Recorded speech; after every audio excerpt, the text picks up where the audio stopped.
Berdirinya Yogyakarta.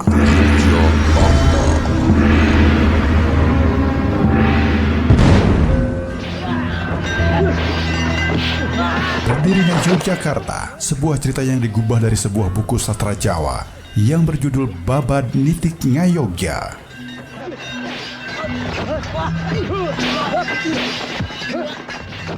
Dialihbahasakan oleh Mulyono Sastronaryatno dan disusun kembali dalam bahasa Indonesia oleh Nance Hari Jatiwijaya. Dibaca seutuhnya dari buku Berdirinya Yogyakarta yang diterbitkan oleh Bagian Proyek Pembinaan Buku Sastra Indonesia dan Daerah Jakarta tahun 1999-2000, Pusat Pembinaan dan Pengembangan Bahasa, Departemen Pendidikan Nasional. Pemirsa, kita sama-sama simak sebuah kisah Berdirinya Yogyakarta.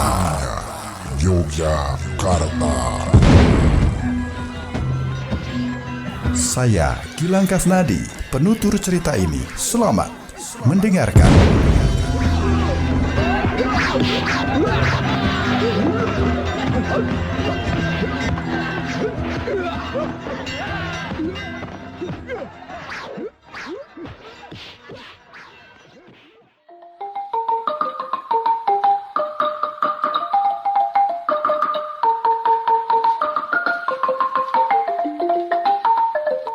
Sekalipun pemberontakan di Mataram tak kunjung padam, Kanjeng Sinuhun ingin mengajak adiknya Pangeran Mangkubumi untuk membicarakan masalah itu. Rencananya, ia ingin meminta bantuan adiknya supaya dapat memadamkan pemberontakan di tanah Mataram, terutama di daerah Sukawati. Niatnya itu pun telah dirundingkan pula dengan Patih Arya Pringgalaya.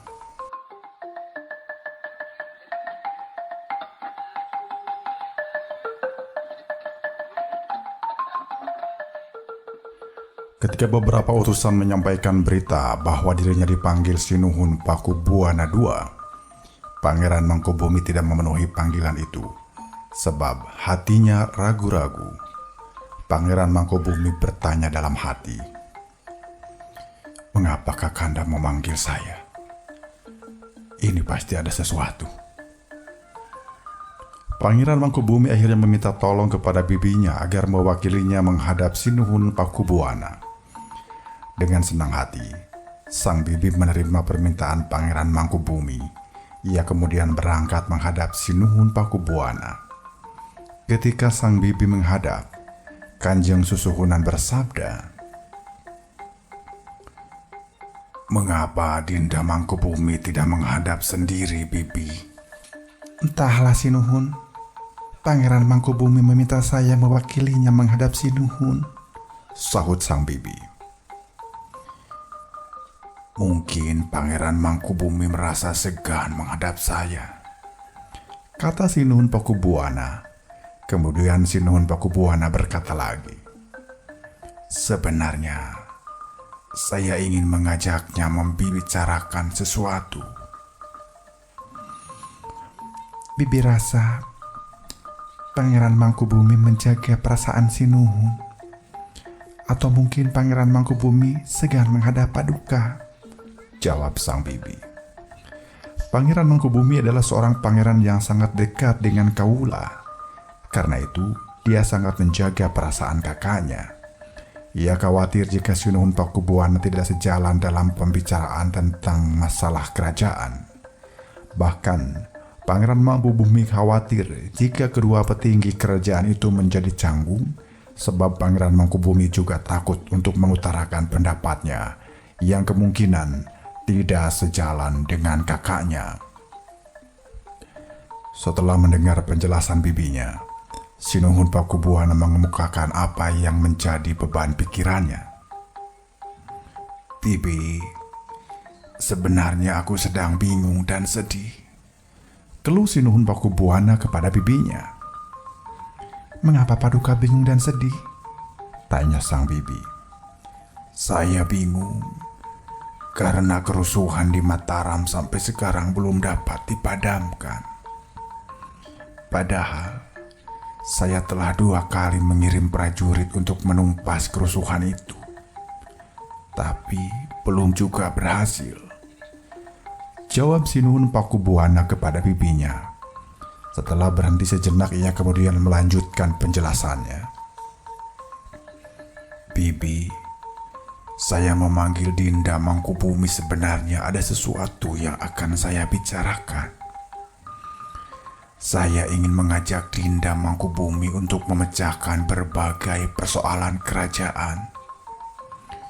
Siapa tahu Mangkubumi mau bekerja sama atau mau membantu saya, Bibi, kata Sinuhun Pakubuwana.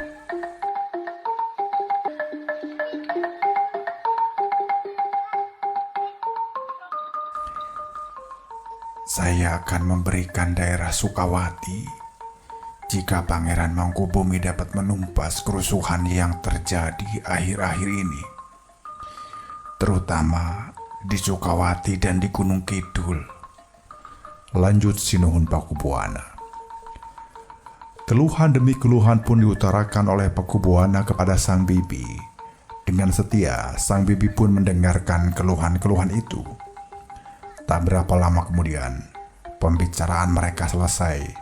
Sang bibi mohon diri dan langsung kembali menemui Pangeran Mangkubumi.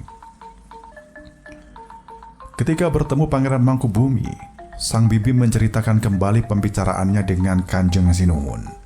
Sang bibi bercerita secara runtut hingga tanpa ada yang terlewat. Pangeran Mangkubumi sangat memperhatikan cerita bibinya. Semua yang telah dibicarakan dengan Kanjeng Sinuhun disampaikan kepada Pangeran Mangkubumi. Sang bibi pun bertanya, apakah Pangeran dapat mengikuti penjelasan yang bibi sampaikan tadi? Dapat, bibi.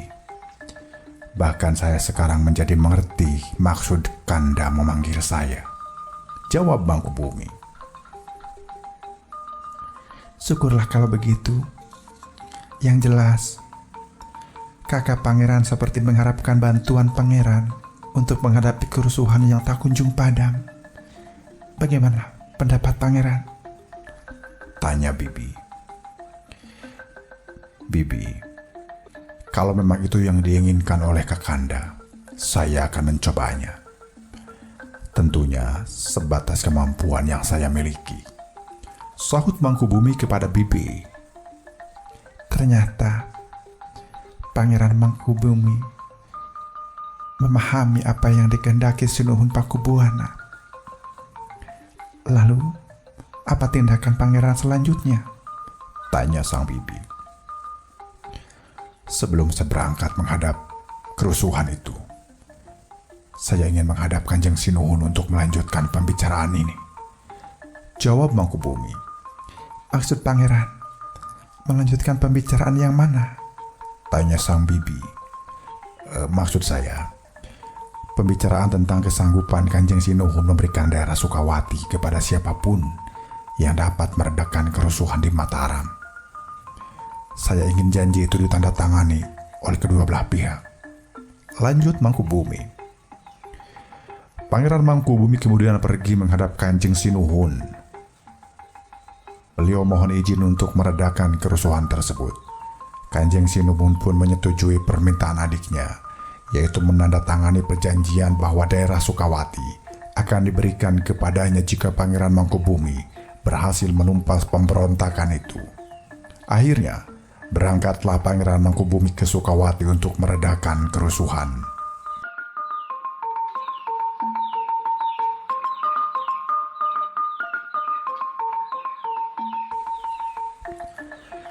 Ternyata Pangeran Mangkubumi yang sangat dekat dengan rakyat itu berhasil meredakan kerusuhan tersebut. Berita itu terdengar sampai ke kota raja. Kanjeng Sinuhun sangat gembira mendengar berita itu. Ia semakin sayang dan hormat kepada adiknya. Kanjeng Sinuhun pun teringat akan janji yang pernah dikatakan kepada bibinya. Siapapun yang dapat menumpas kerusuhan yang menyebabkan kesengsaraan kerajaan, ia akan mendapat hadiah daerah Sukawati. Karena adiknya berhasil, daerah Sukawati harus diberikan kepadanya.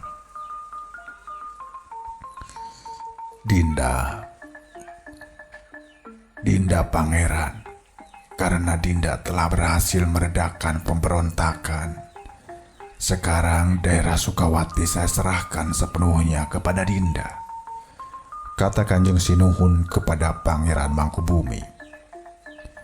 Terima kasih Kakanda atas pemberian hadiah itu, sahut Pangeran Mangkubumi. Saya sangat sayang dan sangat bangga kepada Dinda, lanjut Kanjeng Sinuhun. Saya juga demikian, Kanda. Saya juga sangat menyayangi dan menghormati Kanda yang menepati janji, kata Mangkubumi kepada Kanjeng Sinuhun. Berita keberhasilan Mangkubumi meredakan pemberontakan di Sukawati terdengar pula oleh Patih Pringgalaya. Pangeran Mangkubumi disanjung dan dipuja oleh masyarakat kota raja. Patih Pringgalaya tidak senang mendengar berita itu. Terlebih, ia mendengar berita bahwa Sinuhun telah menghadiahkan daerah Sukawati kepada Pangeran Mangkubumi. Ia iri mendengar keberhasilan Mangkubumi. Hatinya terbakar, sehingga pikiran liciknya muncul. Ia ingin menghasut Kanjeng Sinuhun agar mengambil kembali daerah Sukawati yang telah diberikan kepada Mangkubumi itu.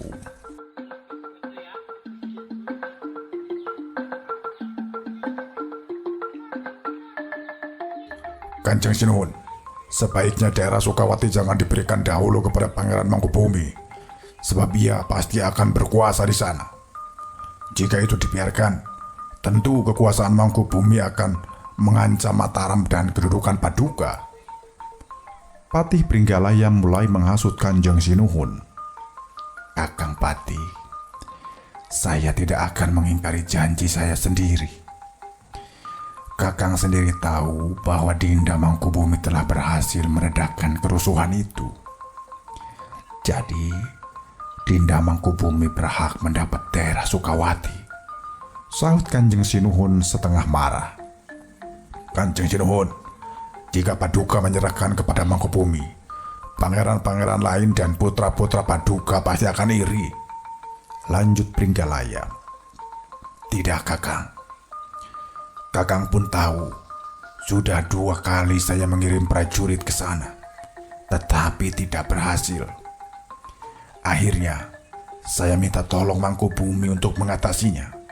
Ternyata ia berhasil. Jadi dialah yang berhak mendapatkan hadiah itu. Yang lain tidak boleh iri kepadanya. Kanjeng Sinuhun agak marah. Pringgalaya mulai bingung. Ia berusaha mencari jalan lain agar Sinuhun Pakubuwana mencabut Sukawati dari tangan Mangkubumi. Sejak semula, Patih Pringgalaya memang tahu benar bahwa Kanjeng Sinuhun dan Pangeran Mangkubumi saling menyayangi. Ketika Mataram pindah ke Sala, Pangeran Mangkubumi diberi kepercayaan untuk ikut membangun keraton baru. Saat itulah, Pringgalaya menggunakan kesempatan untuk memulai mengadu domba kedua kakak beradik itu. Maka mulailah ia mengatur siasat.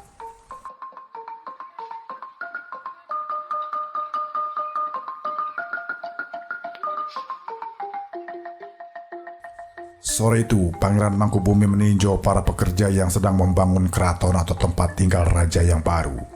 Sebaliknya beliau mendatangi para pekerja yang sedang berada di loji. Di sana beliau sangat dihormati.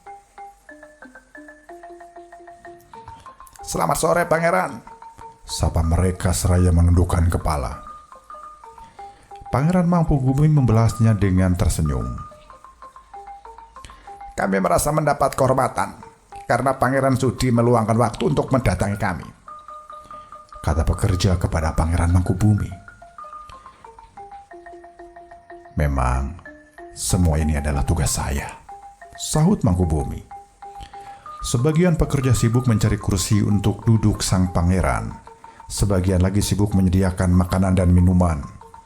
Diam-diam Patih Pringgalaya memperhatikan gerak-gerik Pangeran Mangkubumi dari jauh. Kejadian itulah yang akan dijadikan bahan untuk menghasut Kanjeng Sinuhun. Pada saat matahari mulai terbenam, Pringgalaya menghadap Kanjeng Sinuhun. Kanjeng Sinuhun, hamba tadi melihat Dinda bercakap-cakap dengan kompeni Belanda. Maksud Kakang Patih? Pangeran Mangkubumi. Tanya Kanjeng Sinuhun kepada Patih Pringgalaya. Betul Kanjeng Sinuhun. Tampaknya Pangeran Mangkubumi berbincang-bincang dengan sangat serius, sehingga hamba agak khawatir. Hamba curiga kepada Pangeran Mangkubumi. Jangan-jangan beliau telah dibujuk agar mau menjadi sekutu kompeni. Patih Pringgalaya mencoba meyakinkan Kanjeng Sinuhun. Apa Kakang Patih? Jangan mudah berprasangka kepada orang lain, sahut Kanjeng Sinuhun dengan nada tinggi. Tujuan Pringgalaya berkata seperti itu agar Kanjeng Sinuhun membenci adiknya. Jika sudah dibenci, daerah Sukawati pasti akan ditariknya kembali. Setelah mendengar perkataan Pringgalaya, Kanjeng Sinuhun pun berpikir sejenak. Benarkah Dinda berbuat seperti yang dikatakan Kakang Patih? Jika benar, dia akan berbahaya bagi kerajaan ini. Jadi Mangkubumi akan bersahabat dengan kompeni? Tanya Kanjeng Sinuhun. Menurut orang-orang yang bekerja di sana, begitulah, jawab Pringgalaya. Kalau begitu, dia jangan diundang pada pertemuan dengan Gubernur Jenderal Van Moof nanti, sahut Kanjeng Sinuhun sambil pergi meninggalkan Pringgalaya. Dengan hati yang gembira, Pringgalaya pelan-pelan meninggalkan tempat itu. Ia terus berusaha mempengaruhi Sinuhun Pakubuwana agar daerah Sukawati diambil kembali dari tangan Mangkubumi. Kebetulan, dalam waktu dekat Tuan Van Moof akan berkunjung ke istana. Pringgalaya berharap dapat memperalat Van Moof agar dia mau menggagalkan Mangkubumi menguasai daerah Sukawati. Ketika Tuan Van Moof tiba, Pringgalaya menyambutnya di perbatasan istana. Sepanjang perjalanan menuju istana, Pringgalaya mencoba membujuk Van Moof agar mengecam Pangeran Mangkubumi di pertemuan nanti. Tuan Van Moof, Tuan dapat membayangkan sifat serakah Pangeran Mangkubumi. Setelah berhasil meredakan kerusuhan, ia menuntut akan menguasai daerah Sukawati. Jika hal ini dibiarkan, tentu ia akan mengancam kedudukan Kanjeng Sinuhun. Patih Pringgalaya bercerita kepada Tuan Van Moof dengan semangat yang menggebu-gebu. Well, apa benar Tuan Mangkubumi berbuat itu? Tanya Van Moof. Iya Tuan, sebaiknya dalam pertemuan nanti Tuan katakan saja kepada Kanjeng Sinuhun kalau Pangeran Mangkubumi itu orang yang tidak berterima kasih kepada raja. Ia bangsawan yang tidak tahu diri sehingga berani menuntut hadiah. Pringgalaya menggurui Van Moof.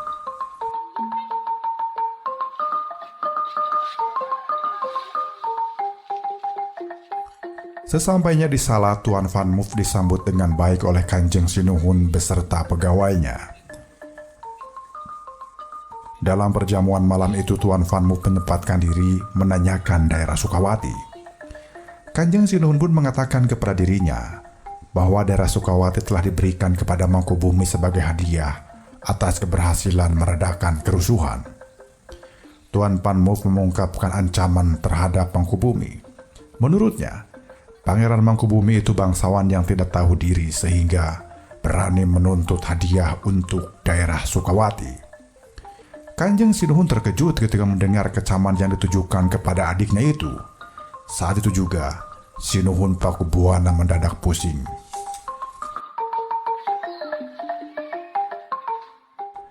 Selesai pertemuan, Tuan Van Moof akan kembali ke Semarang. Namun ia sempat berkunjung ke rumah Patih Pringgalaya.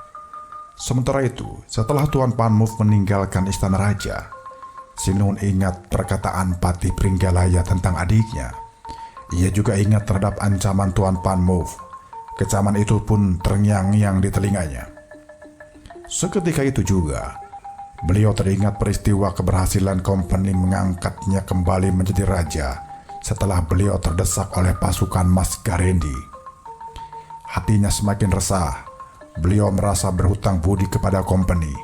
Akhirnya tekadnya bulat untuk mengambil kembali daerah Sukawati yang dulu telah diberikan kepada adiknya. Keesokan harinya, Patih Pringgalaya dan Pangeran Mangkubumi dipanggil untuk menghadapnya. Dinda, ada sesuatu yang ingin saya sampaikan kepada Dinda. kata Kanjeng Sinuhun kepada Pangeran Mangkubumi. "Kanda Sinuhun, saya siap mendengarkan apa yang titah Kakanda," sahut Pangeran Mangkubumi. "Dinda, daerah Sukawati yang telah kuberikan kepada Dinda beberapa waktu lalu, mulai saat ini saya cabut kembali," kata Sinuhun Pakubuwana. Pangeran Mangkubumi terkejut mendengar perkataan kakaknya.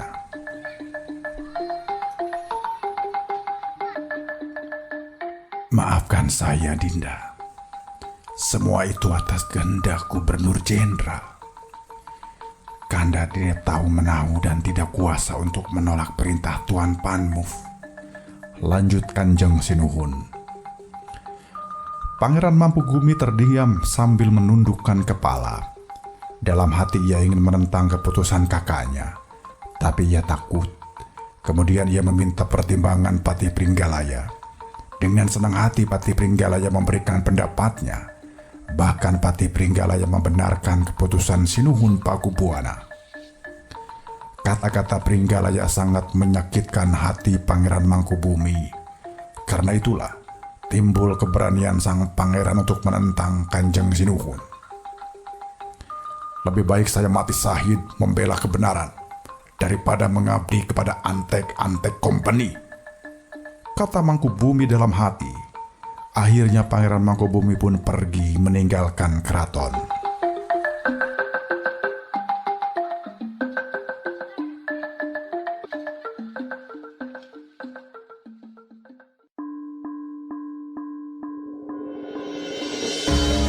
Pemirsa, baru saja kita simak kisah berdirinya Yogyakarta. Kita jumpa lagi esok di episode selanjutnya. Sampai jumpa.